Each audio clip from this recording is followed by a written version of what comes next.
en este día en la casa del Señor, alabando el nombre de nuestro Dios, escuchando su palabra, lo que Él tiene preparado para cada uno de nosotros. Ya hemos estado escuchando hermosas palabras y cada palabra es útil para enseñarnos, para redarguirnos, para corregirnos, para llevarnos a una vida cada vez más madura y más de acuerdo a la voluntad del Señor.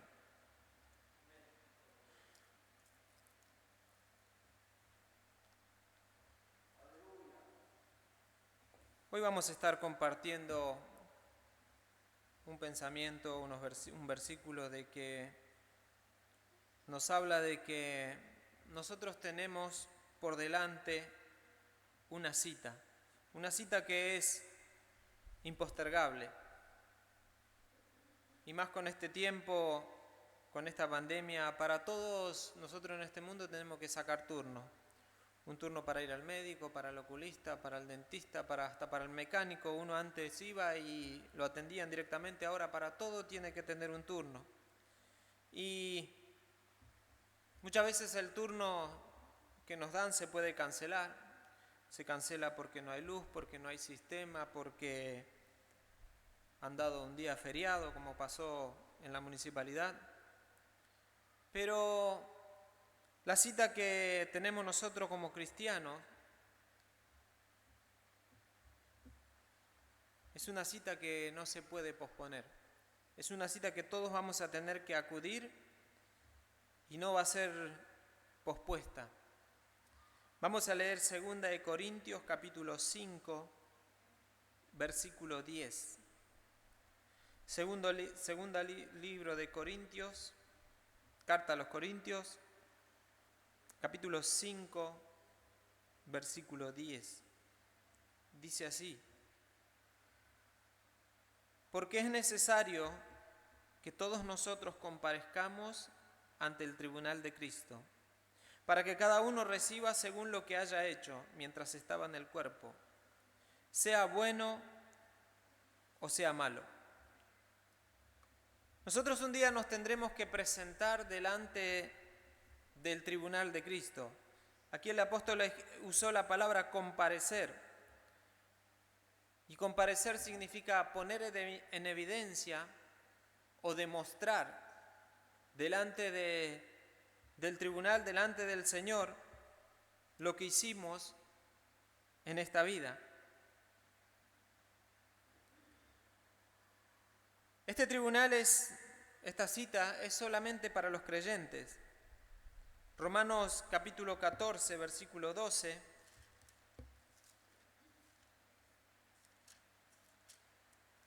También nos habla, dice, de manera que cada uno de nosotros dará a Dios cuenta de sí. Allí el versículo 10 también nos está hablando de que Él juzgará a cada uno de nosotros.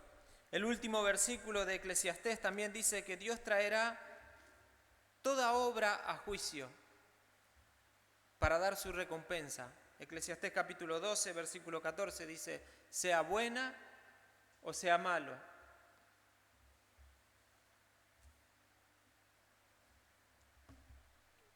Es muy fácil dar cuenta por los demás. Es muy fácil ver lo que hacen los demás o lo que no hacen los demás. Es muy fácil estar diciendo, la palabra del Señor también Jesús lo decía, ¿por qué miras la paja que está en el ojo de tu hermano y no echas a ver la viga que tienes en tu ojo?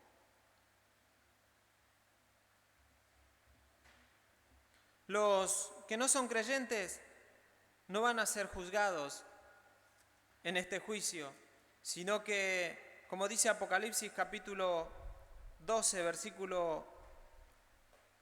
Apocalipsis 25 dice que es la primera muerte y después del milenio vendrá el juicio del gran trono blanco y allí serán juzgados todas las personas, los que no fueron inscriptos en el libro de la vida. Y dice que el que no fue inscripto fue echado en el lago que arde con fuego y azufre.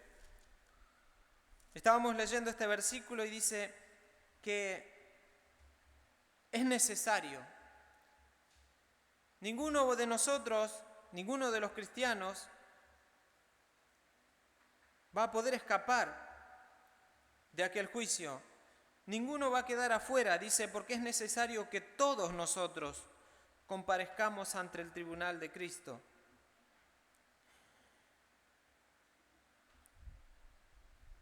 Y nos ponemos a pensar, y piense usted delante de quién estaremos. Estaremos delante de aquel que dejó el cielo para venir a esta tierra a salvarnos. Filipenses capítulo 2, versículo 12 dice que tenemos que cuidar nuestra salvación, aquella que el Señor vino a comprar, aquella salvación que Él nos vino a regalar. Dice que tenemos que cuidarla con temor y con temblor. Muchas veces el hombre no cuida esta salvación, muchas veces tiene en poco la salvación. Como el hermano presbítero Jorge estaba leyendo de que hay muchos que van a ser reprobados, que es el antónimo de ser aprobados. Aquel que no alcanzó el estándar, aquel que no pudo llegar a la medida que la palabra de Dios nos exige, ellos van a ser reprobados. Vamos a estar delante de quien sufrió la cruz por nuestra causa. Hebreos capítulo 10, versículo 29 dice que ¿cuánto castigo va a tener aquel que pisoteare o que tuviere por inmunda la sangre del pacto? El Señor vino a sufrir la cruz por nosotros y nosotros tenemos que valorar. Hoy vamos a estar recordando a través de la Santa Cena el sacrificio de nuestro Señor Jesucristo por nosotros. Vamos a estar enfrente de aquel que resucitó por nosotros. Y hay unos versículos muy explicativos. Romanos capítulo 6, versículo 4.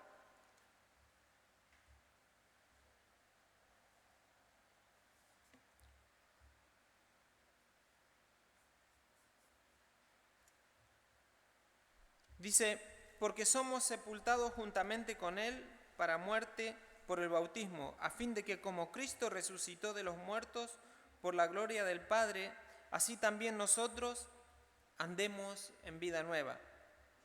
Él resucitó para que nosotros andemos en una vida nueva.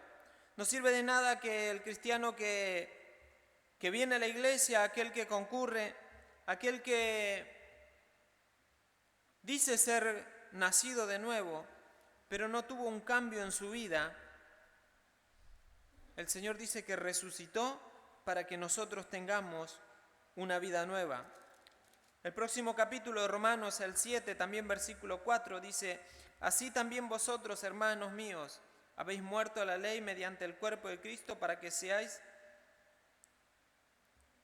de otro, del que resucitó de los muertos, a fin de que llevemos frutos para Dios.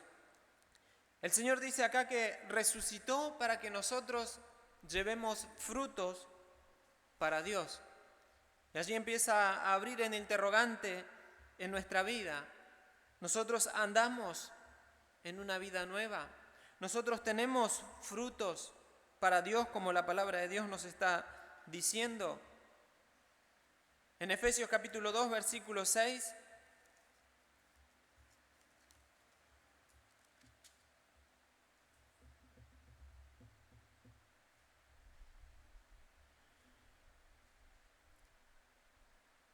dice, y juntamente con Él nos resucitó, y asimismo nos hizo sentar en los lugares celestiales con Cristo Jesús.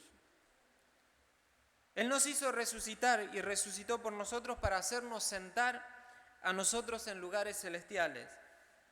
Y muchas veces el hombre, en vez de estar buscando lo celestial, en vez de estar buscando lo que es de arriba, las cosas que no se ven, las cosas celestiales, está tan preocupado mirando las cosas terrenales, las cosas que perecen, las cosas que que van a ser destruidas, pero Él nos hizo sentar a nosotros en los lugares celestiales para que nosotros, por medio de la fe, podamos estar mirando y buscando las cosas celestiales.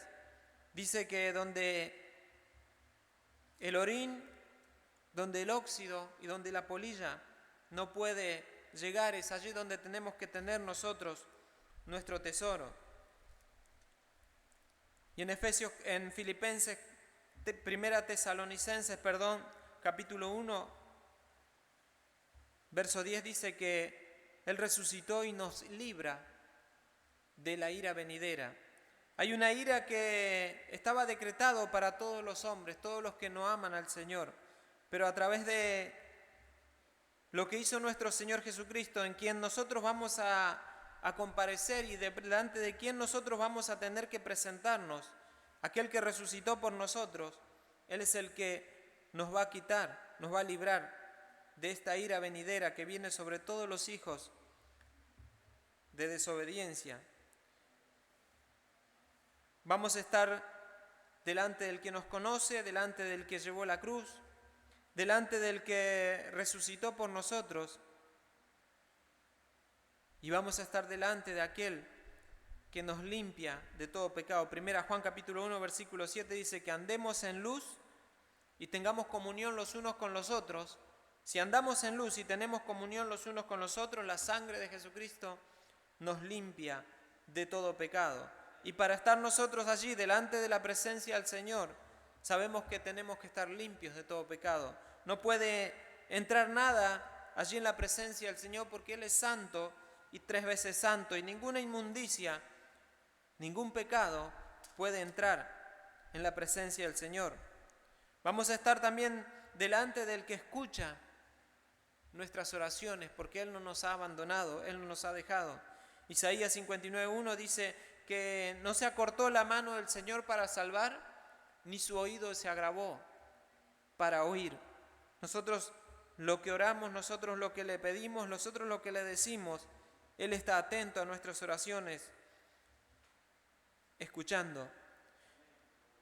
Y hemos visto que estaremos compareciendo delante de aquel que nos salvó, pero también no solamente nos salvó, sino que vamos a estar delante de aquel que lo sabe todo.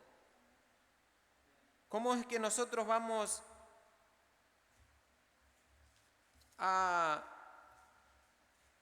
poner en evidencia o poder demostrar lo que hicimos en nuestra vida si Él todo lo sabe, si Él todo lo conoce? En San Juan capítulo 10, versículo 27 dice que estaremos delante de aquel que conoce a sus ovejas. Dice, yo conozco a mis ovejas y las llamo, y ellas oyen mi voz y me siguen.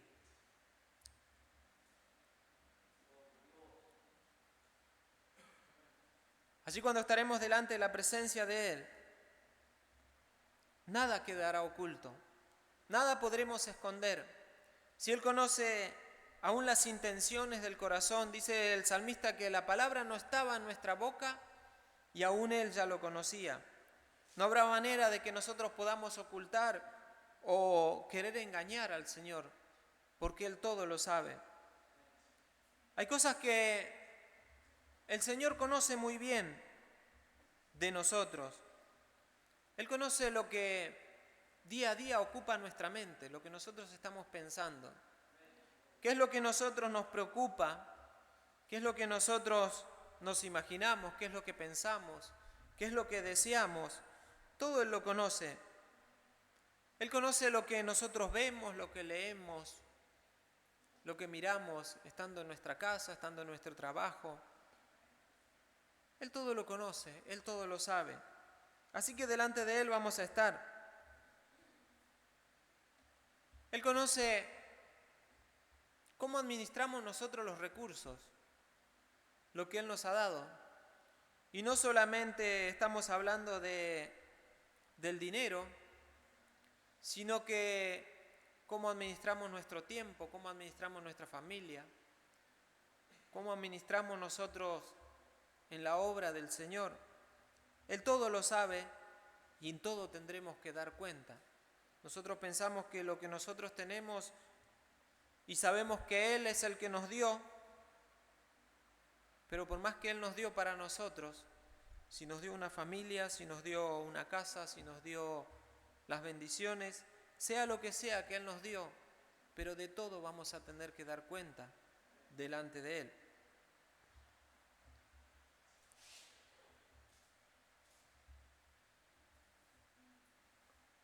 El Señor también conoce, como estaba diciendo hoy el presbítero Jorge, cuánto es la dedicación que nosotros le damos a Él.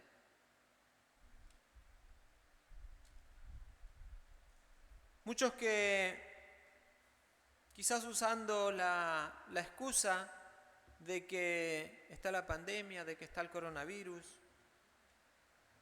de que hay que cuidarse. Y tanto se cuidaron de una enfermedad que han descuidado su relación con Dios, han descuidado su vida, han descuidado el contacto que tenían con el Señor. Y el Señor todo eso lo sabe y un día va a pedir cuenta.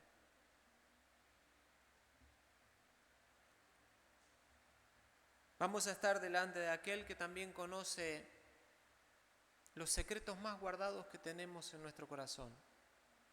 Hay cosas que el hombre y la mujer van guardando, lo tienen allí escondido, pareciera que nadie puede llegar hasta aquel lugar, pero el Señor todo lo sabe y todo lo conoce.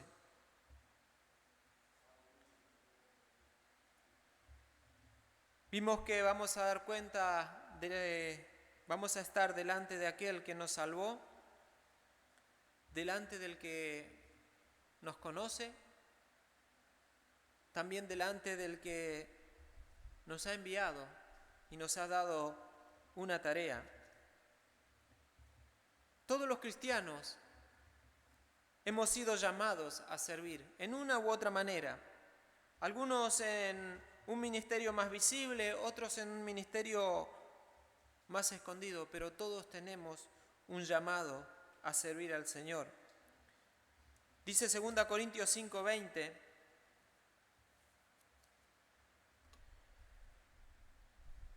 así que somos embajadores en nombre de Cristo, como si Dios rogase por medio de nosotros, os rogamos en nombre de Cristo, reconciliaos con Dios. La palabra aquí el apóstol está diciendo de que somos embajadores, que somos representantes del Señor Jesús en esta tierra. Aquí está hablando acerca de la palabra de la reconciliación, porque hay muchos de los hermanos de la iglesia corintios que se habían apartado y estaban viviendo de una manera desordenada. Y Él los estaba llamando a reconciliarse. Nosotros también somos llamados a reconciliar, somos llamados a entregar la palabra del Señor. Hechos capítulo 1, versículo 8, versículo tan conocido y tan predicado.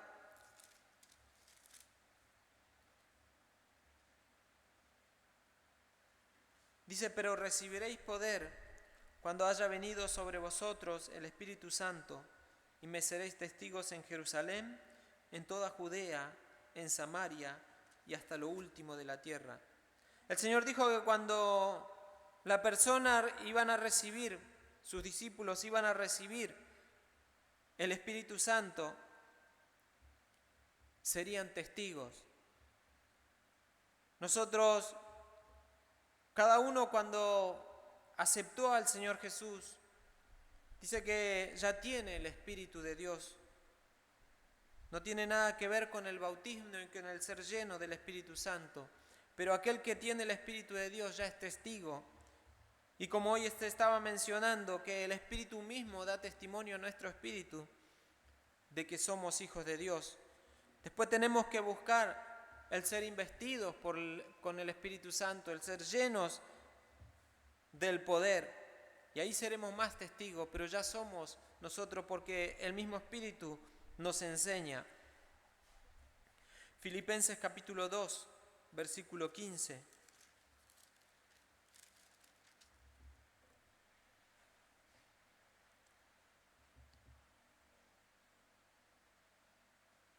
Dice, para que seáis irreprensibles y sencillos hijos de Dios, sin mancha en medio de una generación maligna y perversa, en medio de la cual resplandecéis como luminares en el mundo.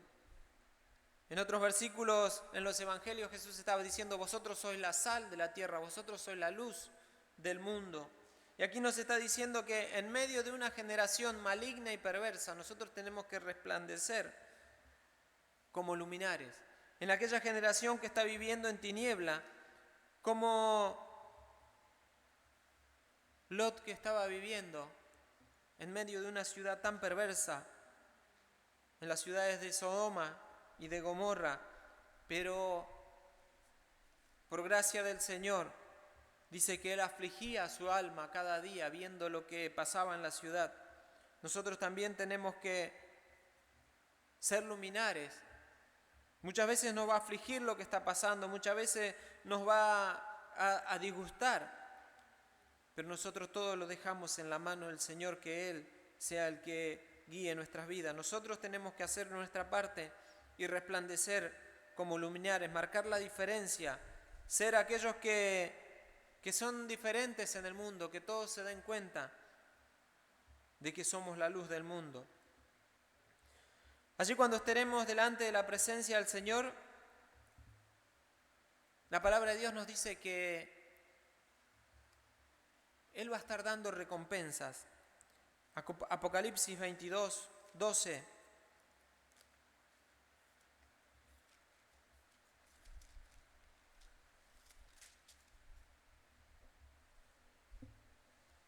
Dice, he aquí, yo vengo pronto y mi galardón conmigo, para recompensar a cada uno según sea su obra. El Señor va a estar dando las recompensas allí cuando estemos compareciendo delante de su tribunal. ¿Y cuáles son las recompensas? Hay una recompensa que nos habla que es una corona por ganar almas. Primera de Tesalonicenses, capítulo 2, versículo 19. El apóstol escribía a los tesalonicenses, dice, porque ¿cuál es nuestra esperanza o gozo o corona de la que me gloríe? ¿No sois vosotros delante de nuestro Señor Jesucristo en su venida?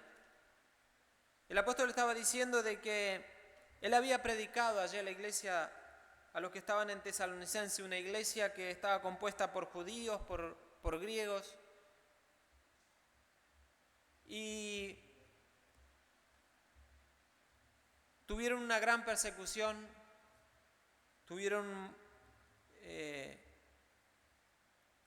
muchos que se pusieron en contra, pero el apóstol Pablo allí había ganado a todas estas personas de que les había hablado, y dice que recibirá la corona por cada una de aquellas almas. Segunda Timoteo nos habla de otra corona, capítulo 4, versículo 8.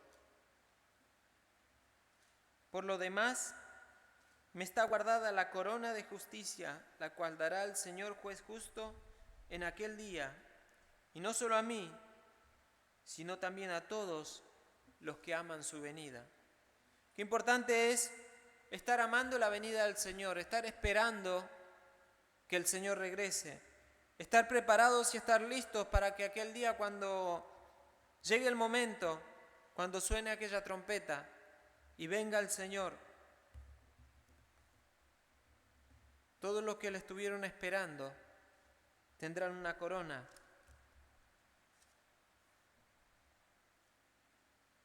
En Santiago capítulo 1, versículo 12 nos dice: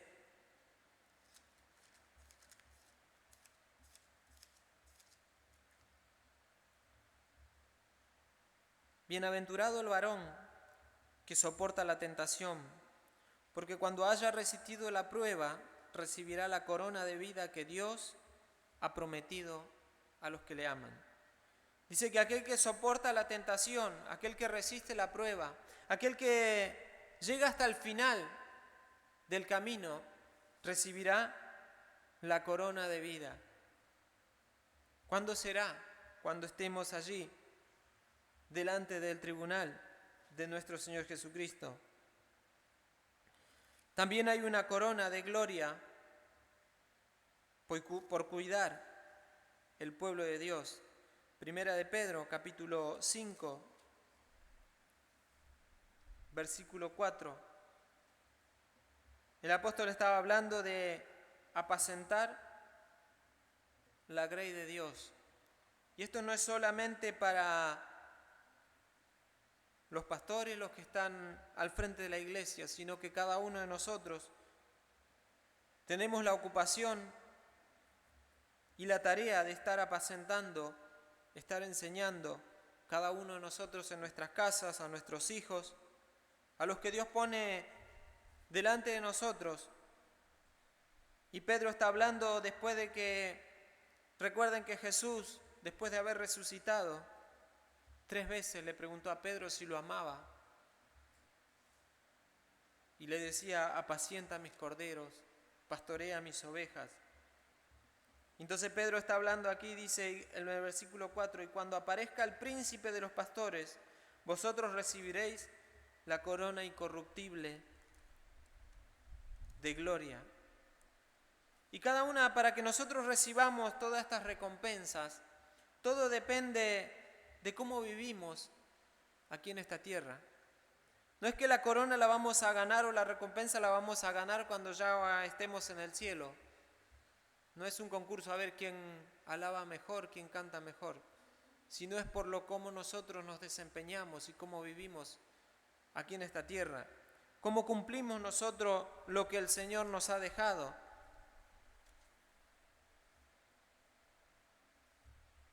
Todas estas recompensas las recibiremos depende de lo que hicimos nosotros estando aquí en el cuerpo. Y dice, sea bueno o sea malo. Esta comparecencia delante del tribunal de Cristo va a ser seguido al arrebatamiento de la iglesia. No va a ser antes de que el Señor arrebate su iglesia, sino que después de que Él lleve a su pueblo, allí estará el tribunal. Los que pasen por ese tribunal no van a tener una sentencia de muerte o de perdición, sino que dice que la obra de cada uno, lo que hizo cada uno va a ser probado, la intención con que hizo cada uno lo que el Señor le encomendó y cómo lo hizo. El fuego dice que lo va a probar. Hay muchas obras que se van a quemar, hay muchas obras que no van a estar. Muchos que van a decir, hicimos tanto en el nombre del Señor, pero van a estar con las manos vacías, porque no lo hicieron para la gloria del Señor, sino para buscar la gloria suya. Y las señales de la venida de Cristo se multiplican cada vez más. La venida del Señor ya está a las puertas. Entonces, nuestra cita con el Señor está cada día más cerca. Esto nos hace que nos debamos preguntar,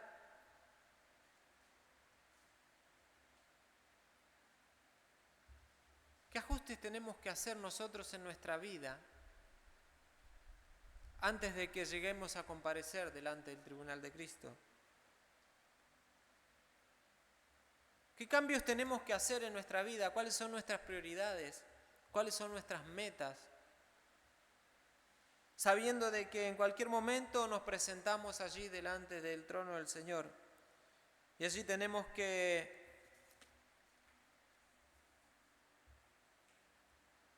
demostrar, de poner en evidencia y dar cuenta de todo lo que nosotros hicimos. Concluyendo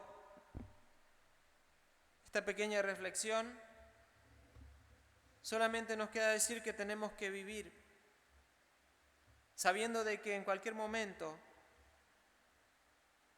el encuentro con el Señor, de que en cualquier momento nos vamos a estar allí delante de la presencia del Señor.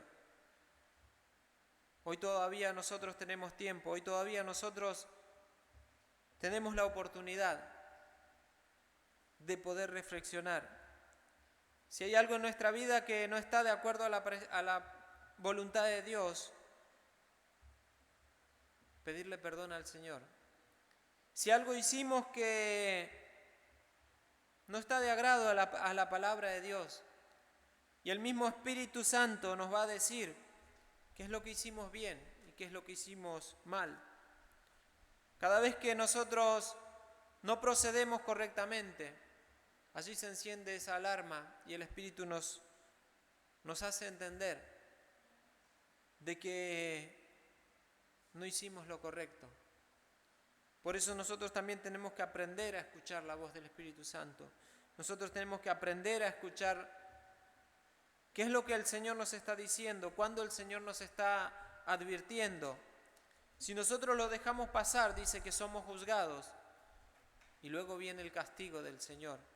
Pero antes de recibir el castigo, nosotros tenemos la misericordia de Dios que nos ayuda y nos enseña a volvernos a Él, porque Él no rechaza un corazón contrito.